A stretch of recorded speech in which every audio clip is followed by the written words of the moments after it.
Welcome to Miniature Wargaming Labs, and today we're going to be talking about a small game by a small company. James, you want to introduce it? Yes, Brian. Today we'll be talking about Combat Arena, made by the Tiny Games Workshop in rural England. They've put out a game right now only available at Barnes & Noble in the U.S. Yes. It's one of their exclusive games that they have with Barnes & Nobles is a way to get people into the hobby with a simple rule system and push-fit miniatures. So what is the theme of this game? All right, so this game actually ties into Blackstone Fortress. Okay.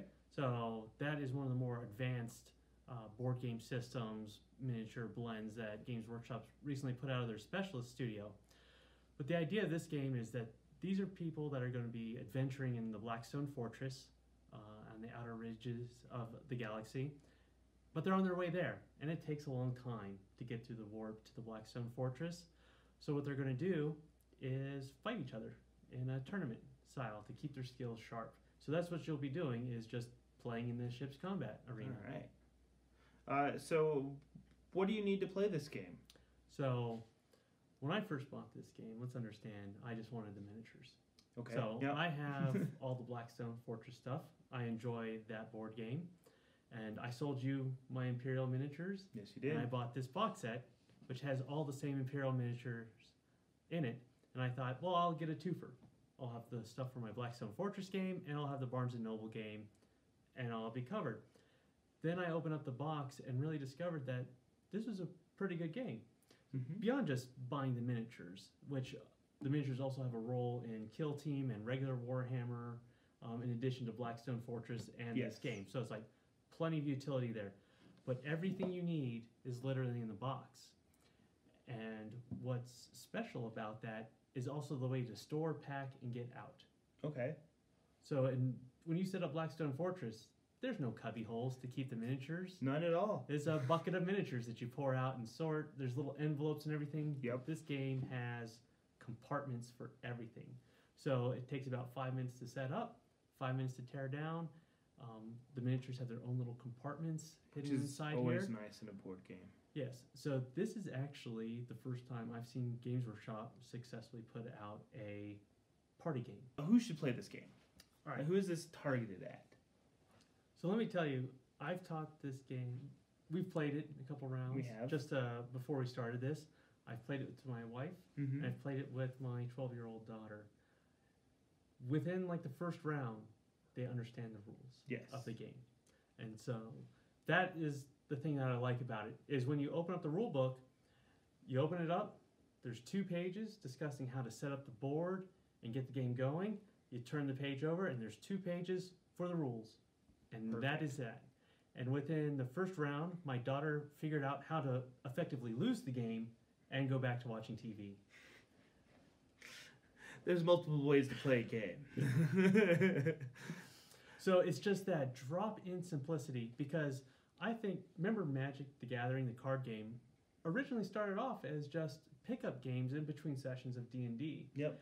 And so there are those times you're in a game store where you've gotten your kitchen pass and you can be there all day. But it takes a while before, if you want to play Legion and then you have a Kill Team game, and then later on you're going to have a full 40K game, there's going to be those times when there's only 30 or 45 minutes.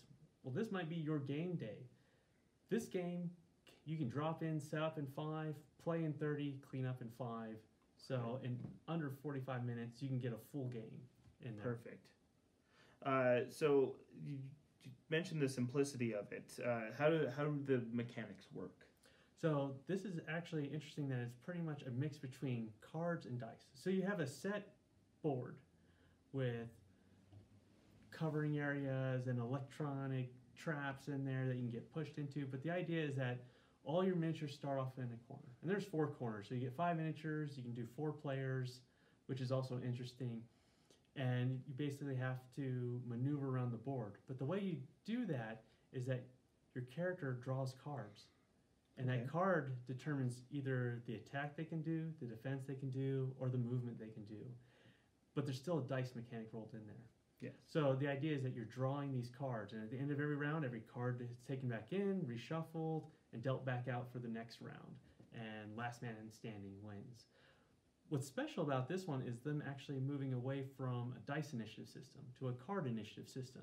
Similar to the bolt action, drawing the dice out of the bag, you Yes. just draw a card and say, does the rogue trader go now? So you actually don't know who's going to go. So you might actually get to go once and then twice again, but you don't know that. Maybe if you're counting the cards, you can figure that out. But the more players, the more cards. Yep. So it actually does create this interesting dynamic of where, yeah, you can just run at each other and attack each other brutally, or sit back and snipe at each other. But you can also think around your chances, like it's the end of the round, I haven't gone enough, I might be able to get 2 cards, so now I can set myself up for a powerful swing of my sword or rush with my shield. I love playing the Crusader. He's the hacky slashy stabby guy, and he can mess you up if you let him get too close. He's pretty good, yeah. Everyone else is a little shooty. He's pretty stabby. But I think that's another thing. I've normally played this one-on-one. This game gets really fun when you take it up to 4. Because, like I said, there are no sides. Every man for himself. So there's alliances that can form of like, well, let's kill the Crusader, then we'll all deal with each other.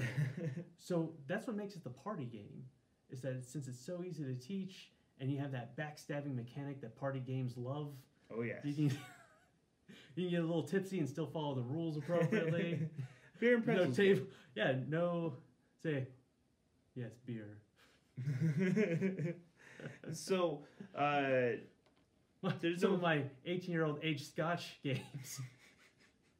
And canapes. So, there's no squad building in this. It's just one character at a time. Yeah, so that is kind of a limit of the 5 characters you get are the ones you get. They come with the card, but also that does cut down on the setup time. Of like, what you get is what you get. Here's the dice. Everyone rolls the same dice. Everyone pretty much works the same way. People have certain features. There's the long-range snipey guy, there's the stabby guy, and there's the guys in between who can do a little bit of both. Now, are there any like special missions or scenarios that are in this box? So that's also makes it a party game. Is party games just last the party. So there's 2 sides of the board. So you have different arrangements of the electroshock features that block line of sight and you don't want to get pushed into or kicked into. Yes. Which I enjoy kicking people into them because it ends the game right there. Instant death. Instant death. What is this game missing? So right now, expandability. So what you see is what you get. So all the advantages of what you see is what you get and completely self-contained. While that makes it fast and easy, quick to set up and tear down, it does limit it. Okay. So the only thing you really change out is the people you play. So that's probably its greatest limitation. It's all inside the box. Okay. So now as we get further into the 2000s, I've noticed a lot of miniature games being more inclusive. Would you say this game is as inclusive? Because it is made for a wider crowd than, say, 40K is. So obviously they're going for a more open and wider crew, so it has to be more inclusive. Do you think it hits that? So you actually see 2 unique female models that can only be bought in this set or the Blackstone Fortress. So you've seen as Games Workshop's design studios have gone on, they started covering other parts of the Imperium than just the armies. They've been covering the civilian side. Mm-hmm. And that's what this box really captures, is that these aren't traditional figures you'd see attached to a Space Marine chapter or your Imperial Guard regiment. This is a rogue trader, a Primaris Psyker, so the navigator of the ship in the warp, some special admech, a Crusader, yep. The Servitor. So these are more the back end, the support people. And so they've taken that as an opportunity of create what does a civilian look like or a non-military person look like. And that's where they've really started adding more female characters. Which is nice. So the master of the ship is the rogue trader. That's a female character. The navigator of the ship, the Primaris Psyker, female character. So those are new figures and are actually in quite a big demand because they're either sculpts or miniatures that haven't existed or redos of miniatures that haven't been updated in almost 20 years. Exactly. So where do you hope this game goes in the future? So what I would like to see this game do is introduce other characters. So if you've read any of the Warhammer 40k novels, like Siaphus Cain or Eisenhorn, when they're traveling between planets, they actually spend a lot of time in the ship's combat arenas staying sharp. So there's no reason that they can't make an expansion of this. My preferred expansion of this would be just White Dwarf articles of like the free inserts they put in the magazine. Like, let me give you a Primaris Lieutenant card, and here's some punch-out cards for his initiative, and then you're done. And then you can take your Primaris Lieutenant, which is off camera over there, and insert him in the game. But that could be done for any Imperial faction, and like, so you could just start adding different characters. So you could have Primaris Captain versus Admech characters, as long as they fit on the hex and can move around. So I'd like to see just new characters thrown in on the board. Would I buy an expansion? Probably, if the miniature was cool enough and I didn't have it. But I think this is ripe for, free White Dwarf inserts, to say, like, do you want to add some extra characters to your game? I think that'd be a great way for this to go. And then to really create, there's no reason you can't, this just has to be Imperial. We could have Dark Eldar in the combat arenas with the witches. Exactly. You could fight out there. Chaos Space Marines, I'm sure they fight each other every once in a while. All the time. Tau, this could be a Tau exercise field, so you could have Tau shoot at each other with their snipey weapons. The close combat would be more like this. I mean, that's a Tau joke for anyone who's not familiar. So I'm going to jump in on this question.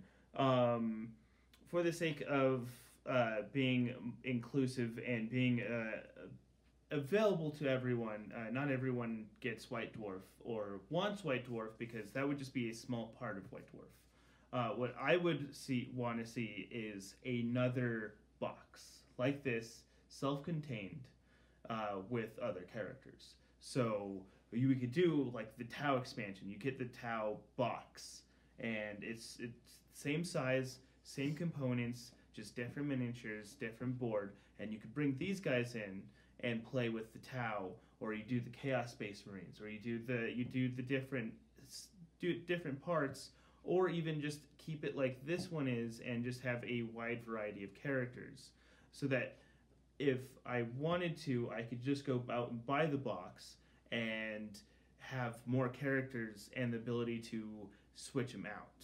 Well, I think we've seen that with, right now in the Barnes & Noble lines, I think we've only seen that now with Blitz Bowl and Space Marine Adventures. Yes. Where those games have now started getting expansion packs. It is to dream to believe that Combat Arena would get those expansion packs. But that would be a great way to include some of the other characters from the Blackstone Fortress line, such as the White Bishop. Yes. His little flamey assistant, the little halfling snipers. Oh, I'm sorry, they're not halflings. The ratlings. Yes.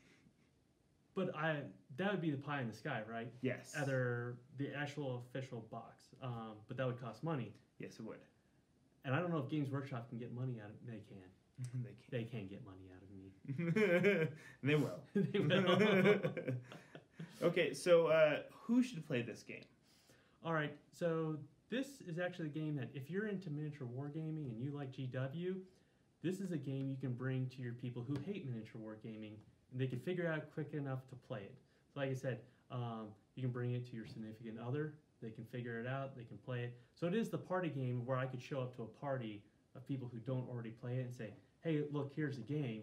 And they can probably sit back and say, I've seen Zombicide, I've seen the Walking Dead miniature board game. This is like that with just different funny looking dudes on it. Pretty much. And dudettes. So who shouldn't play this game? All right, since I like miniatures and wargaming, that's a hard question to ask. Yes. But I do see to where you might just want this for the miniatures and you don't want it for the game, because like I said, it is a party game. So if you're not interested in spending your time that way, this might not be the game for you. Yes. Might just sit on your shelf, because whoever you bring to might just have an absolute revulsion to skeleton servitors flying around funnily dressed people. The Grimdark is not for everyone. They might not want to play it. So you might want to spend your $40 and your hobbying time in a different direction than going down the board game rabbit hole. That makes sense. I think that wraps up our discussion on Combat Arena. Do you have anything else to add, James? No. Let's move along. All right. Well, thanks for watching. I'm Brian. I'm James. All right. Bye.